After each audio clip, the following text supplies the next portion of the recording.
The award was heavier than it looked. Cold, sculptural, and aggressively modern, it felt like a weapon designed by a minimalist architect. I held it in my hand, the weight of it a grounding force against the surreal tide of applause, washing over me from the sea of tuxedos and glittery dresses.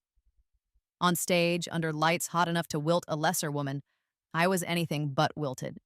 I was thriving. To innovation, I said into the microphone, my voice steady, betraying none of the internal monologue that was currently critiquing the host's toupee. And to remembering that the most revolutionary ideas are often the ones that have been here all along, just waiting for us to pay attention. A polite, appreciative laugh rippled through the ballroom of the Grand Regent Hotel. They loved it. The story of Ethel Garden, my company, was the kind of underdog tale that made rich people feel good about the world.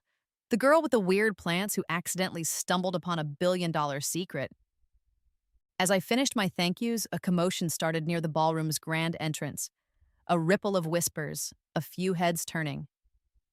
My eyes, trained by years of scanning for the slightest sign of distress in a plant leaf, picked it out instantly. A man arguing with the sleek, earpiece-wearing security guards. He was yelling, his voice a raw tear in the expensive fabric of the evening. Then he broke through. He stumbled onto the edge of the plush carpet leading to the stage, a man wearing the ghost of an expensive suit. It was tailored once, but now it hung on him, rumpled and stained. His hair was a mess, his face pale with the kind of panic that hollows out a person from the inside. It was Julian Thorne. "Ellie!" he screamed, and the name, my name, echoed in the suddenly silent hall. Every camera, which had been politely aimed at me, swiveled to capture him in his unraveling glory. "Ellie, please! They're going to ruin me. You have to help me." He took another staggering step forward, one hand outstretched, a parody of a supplicant. My security detail, a large and thankfully calm man named Marcus, moved to intercept him. "I was a fool!" Julian's voice cracked, raw with a desperation I had never heard from him, not even when his first startup failed. "Let me in, Ellie! Let me be part of this!" A collective gasp went through the room. The air was thick with scandalized delight. I stood there, clutching my award, watching the man who had once been the center of my universe implode at the edge of it. My internal narrator, the snarky, battle-hardened survivor who'd taken up permanent residence in my head 5 years ago, cleared her throat. Well, well, well. Look what the cat dragged in, chewed up, and spat out. I felt nothing. No, that's a lie. I felt a clinical, detached curiosity. It was like watching a nature documentary. Here we see the apex predator, stripped of its territory, making a last, desperate plea to a creature it once deemed unworthy prey. With the entire tech and business world watching, I leaned back toward the microphone. My voice didn't shake. "It seems," I said, my tone as cool and smooth as the glass of my award, "we have a live demonstration of what happens when you mistake substance for style." Then I turned my back on him. As Marcus and another guard escorted the babbling ghost of my past from the room, I offered a final thought just for you. Want to know how the god of my old world ended up groveling at my feet? It started with a pot of dirt and a lecture about my ordinary future. 5 years earlier. The air in our apartment didn't smell like soil and life. It smelled like ozone and ambition. Julian was pacing the polished concrete floor, phone pressed to his ear, a shark in the sleek, minimalist fish tank he called home. I was on the balcony, my own little 4 by 8 foot patch of sanity, coaxing a new shoot from a cutting of a black velvet petunia. "The valuation is non-negotiable, Mark," Julian said into his phone, his voice sharp enough to cut glass. "Apex isn't just an app. It's a paradigm shift in social capital architecture." I rolled my eyes so hard I almost got whiplash. Social capital architecture. He was building a digital country club, a platform where self-proclaimed elites could network without accidentally rubbing elbows with the riffraff. I called it douchebag Tinder. "I'm telling you, this is the next unicorn," he continued, his back to me. "We're curating success." I gently tamped down the soil around the petunia cutting, my fingers stained with the dark, rich earth. This was my curation project. This plant was fussy, dramatic, and prone to fainting spells if you looked at it wrong, but its velvety, star-flecked flowers were a tiny miracle. My success was measured in new leaves, not user acquisition metrics. Later that night, the call came. He got the funding, a cool $2 million from some venture capital firm with a name like Momentum Cyber Capital. I'd bought a bottle of decent champagne to celebrate. He never opened it. He found me on the balcony where I was installing a tiny little trellis for a climbing vine. He didn't look at the plants. He didn't look at me, not really. He looked at my hands. "You've got dirt under your nails," he said. It wasn't an observation. It was an accusation. "Yeah, comes with the territory," I said, wiping them on my jeans. "Congratulations, Julian. This is huge." "It is," he said, his voice flat. He took a deep breath, the kind people take before they read a verdict. "Ellie, we need to talk." I stood up, a cold knot forming in my stomach. "Okay."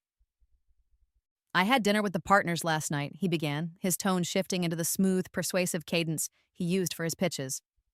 "They're incredible people, heavy hitters. Their wives are formidable. One runs a major art gallery, the other is a senior political advisor." "Cool," I said, though it felt anything but. "Good for them." He finally met my eyes, and his were full of a sort of weary pity that made my skin crawl. They talked about power couples, about synergy, about how a person's partner is a reflection of their own brand. The knot in my stomach tightened. And what brand am I, Julian? He gestured vaguely at my rows of pots, at the bags of fertilizer, at me. "Look at you, Elle. I'm about to walk into boardrooms that decide the future of tech. I'm going to be in magazines. And you're out here, happy playing in the mud."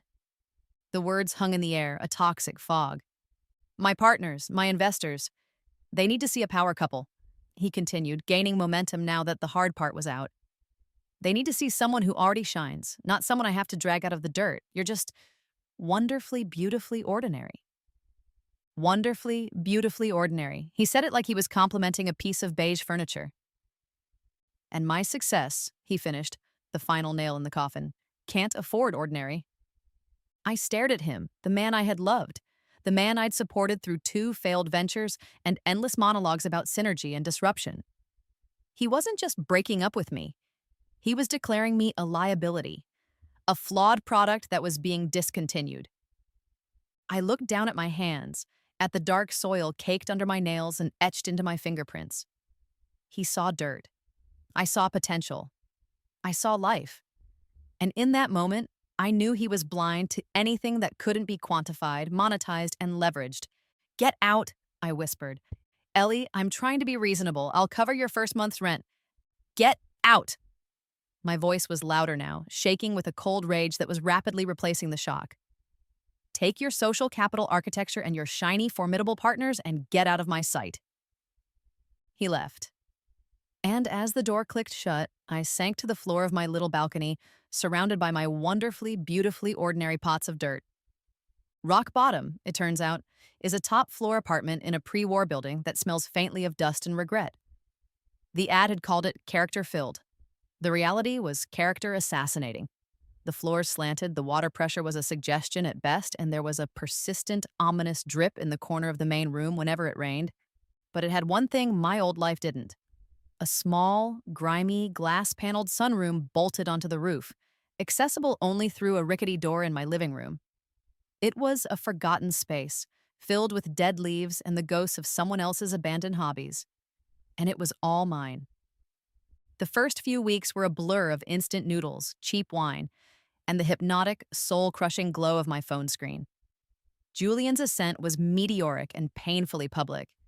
There he was on a tech blog, smiling next to his new girlfriend, a blonde, polished woman named Astrid, who ran some kind of lifestyle brand.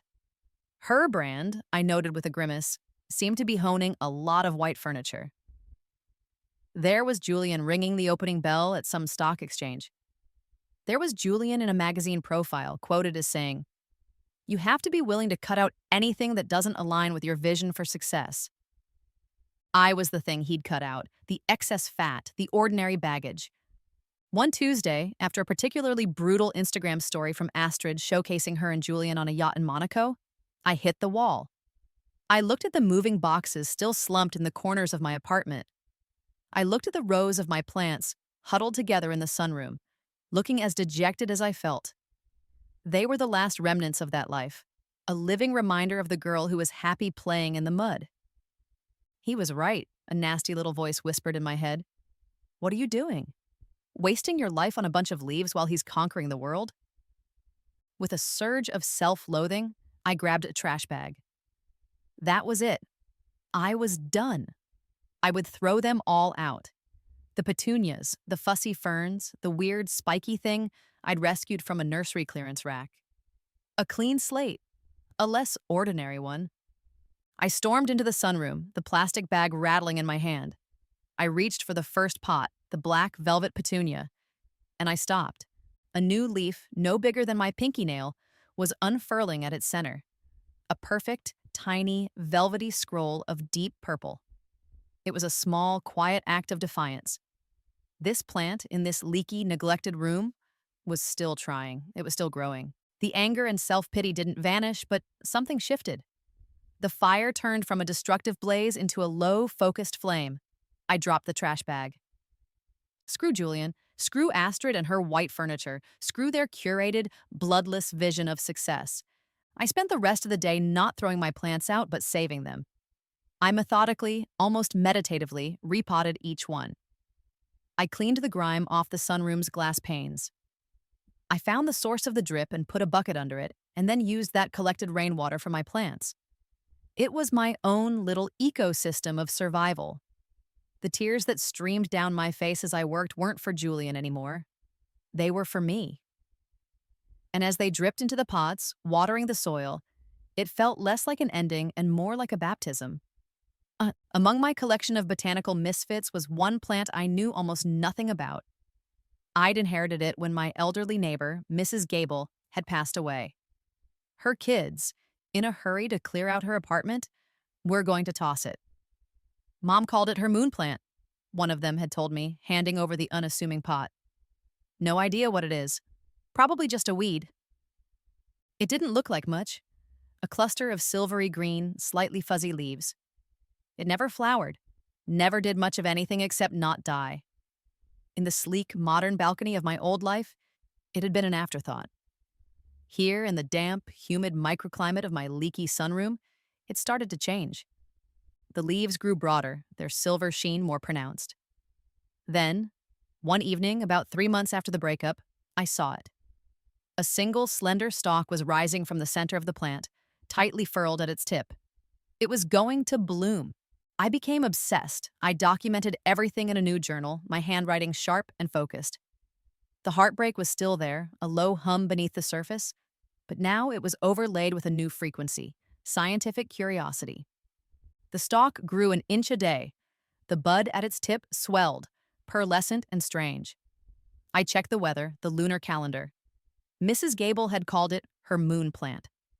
A hunch, born of desperation and botanical lore, began to form. The night of the next full moon, I camped out in the sunroom. The moon was a brilliant, cold disk in the sky, its light filtering through the cleaned panes of glass and bathing the room in an ethereal glow. At around 2 a.m., it happened. The bud began to unfurl, slowly, silently. 5 petals peeled back, revealing a flower unlike any I had ever seen. It was the color of moonlight itself, a pale, glowing white. And at its heart, the stamens weren't yellow or white. They were shimmering. As the flower opened fully, it released a puff of the finest, most delicate pollen I had ever seen. And it glowed. A soft, blue-white phosphorescence filled the air around the flower, coating the nearby leaves in a dusting of faint light. It was bioluminescent. My breath caught in my throat. I gently touched a pollen-dusted leaf. It felt cool, silky. The next morning, the flower had closed, the glow gone, but the pollen remained on the leaves. The real discovery came a week later by accident. I'd brought a bowl of strawberries up to the sunroom and some of the pollen had dusted the fruit. I forgot about them. I found the bowl a full 10 days later, expecting a fuzzy, moldy mess. They were perfect, firm, red, and fresh, as if I'd just bought them. In a control bowl downstairs, identical strawberries were a shriveled, moldy tragedy. My hands started to shake. I grabbed a fresh peach, sliced it in half, and dusted one half with the pollen I had carefully collected on a small plate. The other half I left on the counter. 5 days later, the counter half was brown and rotting. The pollen-dusted half looked like it had been sliced 5 minutes ago. It wasn't just a pretty glow. It was a preservative. A natural, powerful, seemingly magical preservative. I spent the next month in a frenzy of research, cross-referencing old botany texts and obscure online forums. I finally found it. A single, grainy illustration in a forgotten 19th century botanical encyclopedia, Primula noctiluca, the lunar primrose, believed to be extinct for over 100 years. Mrs. Gable's weed wasn't just a rare plant. It was a Lazarus plant, back from the dead. And it held a secret that could change the world. Or, at the very least, my world. I looked at the single, miraculous plant, and for the first time in months, I didn't think about Julian at all. I thought about the future, and for the first time, it looked bright. Grief is a great motivator. So is the prospect of commercializing a Lazarus plant. I needed a way to share my findings without, screaming, "I have a magical glowing plant in my leaky apartment" from the rooftops. I started a blog. I called it Ethel Garden, an old English word for a garden of noble or excellent things. It felt suitably dramatic. Under the cloak of anonymity, I began to post. Not just about the lunar primrose, which I called Specimen L, but about all my rescued plants. I wrote about the tragic history of the Franklinia tree, the stubborn resilience of mosses, the forgotten uses of common weeds. My voice on the blog was the one I usually kept locked in my head, witty, a little bit cynical, and deeply, nerdily passionate. I didn't write for a mass audience. I wrote for people like me, and they found me. A handful at first, then dozens, then hundreds. Botanists, sustainability advocates, soil scientists, and a surprising number of high-end chefs. My Instagram, filled with moody, artistic shots of my plants, started getting traction. One day, a comment appeared on a detailed post about the preservative properties I was observing from Specimen L's pollen. At Anya Sharma Biz, are you documenting sporulation rates against humidity and light cycle variations? And have you considered the commercial implications of a stable, organic, bioluminescent preservative? Your TAM is astronomical. We should talk. I stared at the comment. TAM? Technical jargon was a red flag. Probably some crypto bro trying to turn my plant into an NFT. I almost deleted it. But something about the directness, the sheer confidence, made me hesitate. I clicked on her profile. It was sparse. A professional headshot of a sharp-looking young woman with intense eyes, a link to her LinkedIn, and the bio. Anya Sharma, MBA candidate, Wharton. Focus, sustainable ventures and disruptive ag tech. Let's build a greener future profitably. I sent her a cautious direct message. That led to an email exchange. That led to a video call. Anya Sharma was a force of nature. She was 24, spoke at a pace that made coffee nervous, and saw the world in spreadsheets and market opportunities. Okay, Ellie from Ethel Garden. I've run the numbers based on what you've told me, she said on our third call, her face a focused blur on my laptop screen. The global food preservative market is projected to be worth $30 billion by 2028. Most of that is artificial chemicals with nasty side effects. You, in your leaky sunroom, no offense, are sitting on the holy grail. It's just one plant, I said, feeling a familiar wave of imposter syndrome. One plant is a proof of concept, she countered immediately. We patent your propagation method, which you've clearly perfected. We trademark a name for the pollen, something sexy, like Luna Dust. We build a business plan, secure seed funding, real funding, not your ex-boyfriend's chump change, and we scale. We don't just sell a product, we sell a solution to global food waste. Her energy was terrifying and exhilarating. She talked about my little hobby in terms I'd only ever heard Julian use. But where his words were about hype and status, Anya's were about impact and execution. We met in person a week later at a neutral ground coffee shop. She showed up with a 50-page preliminary business plan. She'd already mapped out potential supply chains, pricing models, and a 3-year growth strategy. I want in, Ellie, she said, pushing the binder across the table. I'll defer my final semester. I believe in this more than any case study they could throw at me. You're the science, I'm the strategy. Together, we can build an empire. An empire. From a single pot on a dead neighbor's windowsill. It was insane. It was terrifying. It was the most hopeful I'd felt in a year. Okay, I said, my voice barely a whisper. Okay, Anya, let's build an empire. For the next 6 months, my life was a whirlwind of legal paperwork, late-night research, and Anya's seemingly endless optimism. We got the small business loan, we filed the patents, we trademarked Lunadust. My leaky sunroom became a proper, if cramped, R&D lab, with new lighting rigs and humidity controls. I successfully propagated 24 new lunar primrose plants. We were, against all odds, a real company. Our first big break came from a place I didn't expect. A buyer for Oakhaven Market, a chain of high-end organic grocery stores, had been following my blog. He was fascinated by the potential of Lunadust. Forget lab tests, he said to Anya and me over a Zoom call. His name was David, and he had the calm, reassuring demeanor of a man who sells $5 avocados. Let's do a pilot program. We have a new line of premium berries coming in from a farm in Oregon. We treat half the shipment with your product. If it extends their shelf life by even 3 days, you have a contract. A big one. This was it. Our make or break moment. Failure meant we'd burn through our loan and be dead in the water. Success meant a distribution deal that would put Ethel Garden on the map. The 2 weeks leading up to the Oakhaven shipment were a blur of meticulous work. We harvested the glowing pollen, measured it into precise doses, and prepared the application kits. The night before the berries were due to arrive, our lab, my sunroom, was filled with the soft, ethereal glow of 24 lunar primroses in full bloom. It was beautiful. To our first million, Anya toasted, holding up a can of cold brew coffee. Let's just get through tomorrow, I said, but I smiled. I let myself feel a flicker of pride, of hope. The next morning, I woke up to the smell. It was a sick, sweet smell of decay, a smell of death. I threw open the door to the sunroom, and the hope in my chest turned to ice. It was a massacre. Every single lunar primrose was dead. The leaves were blackened and slimy.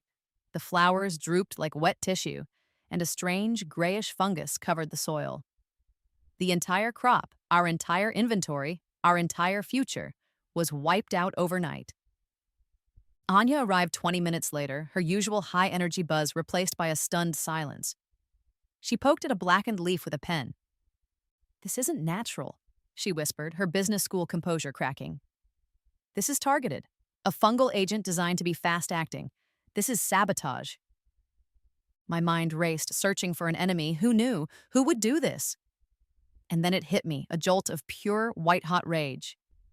"Julian!" I snarled. "What?" Anya looked up, confused. "Your ex?" "His app, Apex, just announced a partnership last month. I saw it on the news," I said, the pieces clicking into place with a horrifying logic. "They're working with TerraCorp." "The agrochemical giant?" "The very same," I spat. They probably heard about our patent filing, about the Oakhaven deal. He saw my ordinary little hobby was about to become something real, and he couldn't stand it. He sent a message. I looked around the room at the devastation, at the dead things that I had poured my heart and soul into bringing back to life. This wasn't just business. This was personal. This was a declaration of war. "He wanted to crush me," I said to Anya, my voice low and shaking with a fury I hadn't felt since the day he'd walked out. "Fine. Let's see who crushes who." The Oakhaven deal was dead, obviously. We had to make the most humiliating phone call of our lives to David, explaining that our entire inventory had been mysteriously destroyed. He was sympathetic, but business is business. The door was closed. For 48 hours, Ethel Garden consisted of me staring at dead plants, while Anya mainlined caffeine and furiously typed on her laptop. "Okay," she finally announced on the third day, slamming her laptop shut with a decisive click. "Mourning period is over. Here's the plan." I looked up from the fungal sample I was examining under my microscope. There's a plan? I thought the plan was to declare bankruptcy and for me to get a job as a professional mourner for houseplants. Hilarious, she said without a trace of a smile. The attack proved two things. One, we're a threat. Nobody sabotages a company that isn't a threat. That's good news. Feels a lot like bad news, I muttered. Two, she continued, ignoring me. It proved our vulnerability. Growing our entire operation in your apartment's leaky sunroom is, to use a technical business term, stupid. She wasn't wrong. The insurance will pay out for the damages, she said, pacing back and forth in my small living room. It's not much, but it's something. I've also been on the phone with the loan officer. I told him what happened. I framed it not as a disaster, but as corporate espionage. I made us sound like scrappy, high-potential victims. He was intrigued. Anya's ability to spin disaster into opportunity was a superpower. Here's the pivot, she said, her eyes gleaming. We go bigger, we go safer. We take the insurance money and we convince the bank to extend us an emergency line of credit. We lease an industrial space, a warehouse, and we don't just rebuild, we build a fortress. The idea was terrifying. It meant more debt, more risk. But the alternative was letting Julian, or whoever his corporate goons were, win. And my fury wouldn't allow that. What kind of fortress? I asked. A closed-loop, vertical farm, she said. Total environmental control, air filtration, secure access, cameras everywhere. No fungus is getting into our new facility unless it has a key card and a notarized invitation. We won't just be growing plants. We'll be operating a secure biolab. It was audacious. It was brilliant. The next 3 months were the most intense of my life. We found a warehouse in an industrial park that was cheap for a reason. It was a forgotten concrete box, but it was secure. We poured every cent we had, and a lot we didn't, into retrofitting it. We installed racks of hydroponic trays that went up to the ceiling, state-of-the-art LED lighting systems that could mimic any light cycle in the world, and an air filtration system worthy of a clean room. I managed to salvage a few tissue samples from the least damaged lunar primrose plants. From those tiny scraps of life, I used micropropagation techniques to clone them. Slowly, carefully, our population of Lazarus plants began to grow again, this time in a sterile, secure environment. Anya, meanwhile, was working her own brand of magic. She didn't hide the story of the sabotage, she leaked it. She gave an exclusive interview to a popular sustainability blog, painting a vivid picture of two young female entrepreneurs being targeted by shadowy corporate forces. She never mentioned TerraCorp or Julian by name, but she didn't have to. The story was compelling. We were David, and somewhere out there was a Goliath. The story, to our astonishment, went viral. We became a cause célèbre in the sustainable tech community. The waitlist for the still non-existent Lunadust grew from hundreds to thousands.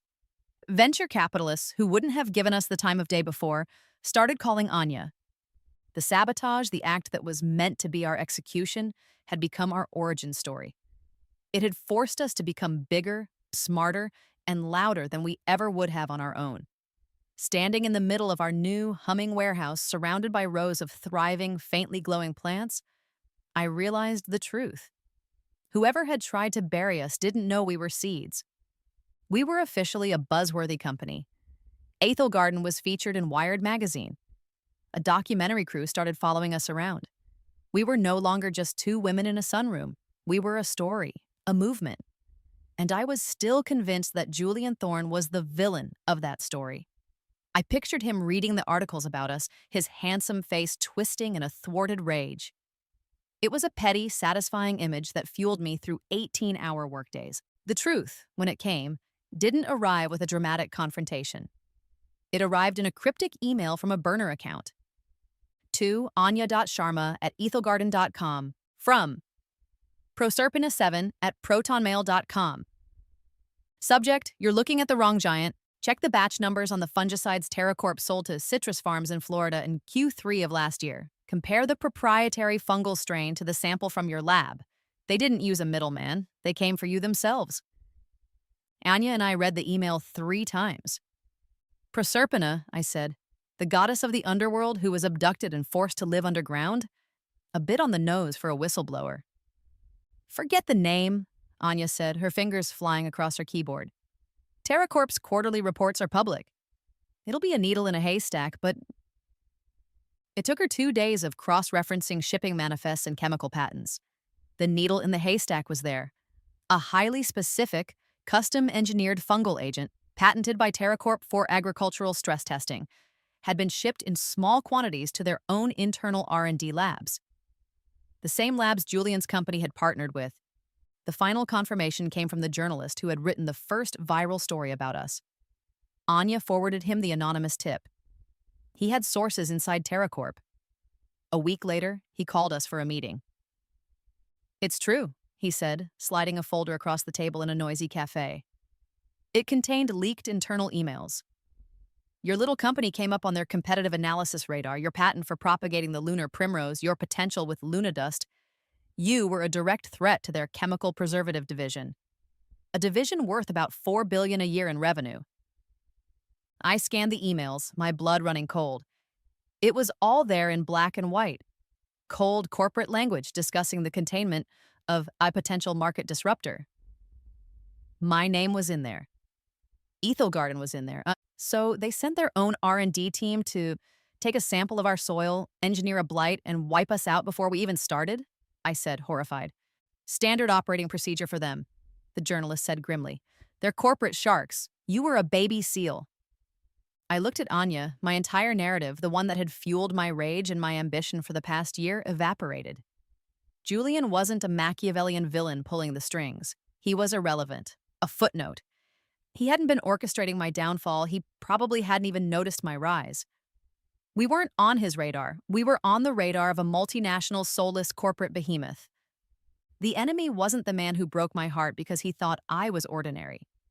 The enemy was a system that crushes anything new and organic that threatens its chemical-soaked bottom line. "This is so much worse," I whispered. Anya met my gaze, and her eyes weren't filled with fear. They were filled with fire. "No," she said, a slow, dangerous smile spreading across her face. "This is so much better. I'd much rather go to war with a titan than with an insecure ex-boyfriend." The story just got a whole lot bigger. The journalist's story dropped on a Monday morning. It wasn't just on a blog. It was a front-page expose in a national newspaper. The David and Goliath story you haven't heard, how ag-tech giant TerraCorp allegedly used corporate sabotage to crush a green startup. The fallout was immediate and spectacular. #Ethelgarden was trending on Twitter, right alongside #TerraCorpExposed. Our story, now with a clear, monstrous villain, was irresistible. We were the eco-warriors, the female founders, the innovators. TerraCorp was the evil empire. Their stock, which had been a bastion of stability, tumbled 12% in a single day. Calls for a federal investigation began. Meanwhile, in a completely unrelated but cosmically delicious turn of events, Julian's world was also imploding. A rival tech publication released a devastating investigation into his app, Apex. The headline was brutal. "House of Cards, Apex is a light network built on bots and data scraping." The article, citing former employees, revealed that his impressive user numbers were massively inflated with fake profiles. The elite connections were mostly just data scraped from LinkedIn. The entire company, the entire brand Julian had sacrificed me for, was a sham. It was a digital Potemkin village. His investors, the ones with the formidable wives, pulled their funding so fast it created a sonic boom in Silicon Valley. The company collapsed in less than a week. Julian Thorne, the boy wonder, the paradigm shifter, was a pariah. I watched it all unfold from the control room of our warehouse, a bank of monitors showing the glowing green racks of our thriving plants on one screen, and the flaming wreckage of my enemies' lives on the other. It was surreal. "You know," I said to Anya as we watched a financial news anchor dissect TerraCorp's nosediving stock price, "I spent so much energy hating Julian. I imagined this moment, him failing, as the ultimate victory." "And now?" Anya asked, sipping her coffee. "Now, it just feels pathetic," I said. His success was as fake as his apology would have been. He wasn't a titan. He was just a guy with a good pitch and no substance. TerraCorp is the real dragon. And we were the ones holding the sword. The public outcry forced TerraCorp into damage control. They fired a few executives, issued a weak apology about a rogue R&D department, and then their lawyers called our lawyers. They wanted to make this go away. They wanted to buy us. Their offer is insulting, Anya said after the call. What's the counter? I asked. Anya grinned. We don't want their money. We want a partnership, on our terms. We want access to their global distribution network. We want them to fund an independent research grant for discovering and preserving other endangered plant species. And we want them to publicly, on camera, admit that our technology is the future and theirs is the past. It was an audacious, impossible demand, and they agreed to every single word, and so there I was. On the stage at the Grand Regent Hotel, holding an award for being an Innovator of the Year, my company's logo projected on the massive screen behind me. Garden, partnered with a humbled TerraCorp, was set to revolutionize the global supply chain. We were no longer a startup, we were an institution. And at the edge of the stage, the ghost of my past was having a complete and total meltdown. As I walked off the stage, my new reality cloaked around me like armor. Marcus, my security guard, moved to block Julian's path. Ma'am, we'll handle this, he said in his low, calm voice. It's okay, Marcus, I said. I'll handle it. I walked toward Julian. Up close, he looked worse. The panic in his eyes was curdled with a desperate, grasping hope. He saw me, and in his mind, he wasn't seeing the woman he'd discarded. He was seeing a lifeboat. Ellie, he breathed, his voice hoarse. Thank God, you have to listen. They're coming after me for everything. The investors, the feds. I'm ruined. But if you told them, if you brought me on, just as a consultant or something, a small piece, it would give me credibility. It would save me. He was actually pitching me. Right here in the wreckage of his life, his instincts were to pitch. I thought of the woman who had cried on her leaky sunroom floor. I thought of the rage that had sustained me when I thought he was the one who had destroyed my work. I thought of the cold, clear moment I realized he was utterly, completely irrelevant to my story. The hate was gone. The anger was gone. All that was left was a vast, placid indifference. He saw the silence on my face and mistook it for consideration. We were good together, Elle, he whispered, trying a different tactic. I was a fool, an idiot. I see that now. What you do, what you've built, it's incredible. It's not ordinary at all. He was waiting for a reaction, for a flicker of the old Ellie, for a spark of anger or pity, or, God forbid, love. He got none of it. I just looked at him, this relic from a past life, and felt a profound sense of peace. He opened his mouth to beg again, to offer another useless, desperate pitch. I cut him off. My voice was quiet, not meant for the crowd, just for him. I'm sorry, I said, my expression as neutral as a lab report. You're far too ordinary for my success. His face crumpled. The last glimmer of hope in his eyes died, extinguished. He finally understood. He wasn't the villain of my story. He wasn't even a supporting character. He was just the prologue. I turned and walked away without a backward glance, leaving him to be quietly swallowed by the crowd and escorted away by security. A single camera flash illuminated his shocked face, a perfect portrait of a man who had just realized the world he thought he was building was nothing more than a handful of dust. A few weeks later, there were no galas, no cameras, no ghosts. There was just the gentle, rhythmic hum of the aeroponic misters and the warm, humid air of the Garden main cultivation room. Thousands of lunar primroses, my beautiful Lazarus plants, stood in neat glowing rows, their soft, blue-white light turning the cavernous warehouse into a subterranean wonderland. Anya found me on the catwalk overlooking Bay 7, where we were testing a new strain. She handed me a tablet. The first shipment to our new European distribution center went out this morning, she said, a satisfied smile on her face. And the foundation just approved its first grant, a project to reintroduce native bee populations in the Scottish Highlands. Good, I said, not taking my eyes off the plants below. I was tracking the progress of a single promising specimen. You're not even a little bit tempted to check the gossip sites? She teased. There's a rather unflattering picture of Julian working as a cashier at a garden center in Pasadena. I finally looked up from the plants and smiled, a real, unburdened smile. Why would I? He's finally found a job he's qualified for, surrounded by things that grow, with absolutely no understanding of how they work. Anya laughed. Ice cold, Vance, ice cold. I prefer to think of it as efficiently composted, I said. I went down to the floor and picked up a small pot, my fingers sinking into the cool, dark, nutrient rich soil we had engineered. I looked at my hands. They were, once again, covered in dirt. And I had never felt more powerful, more successful, more myself. My life was, by any measure, extraordinary. I was the CEO of a revolutionary company. I was changing an industry.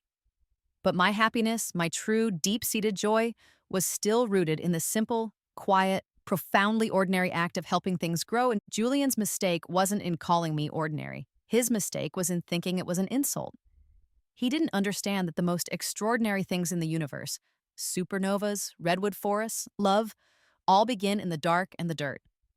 He had been so obsessed with the shiny surface of success that he'd never bothered to look at the roots. I held the small plant up to the light, examining a new leaf. My success hadn't changed me. It had just given me a much, much bigger garden to play in. And it was all mine.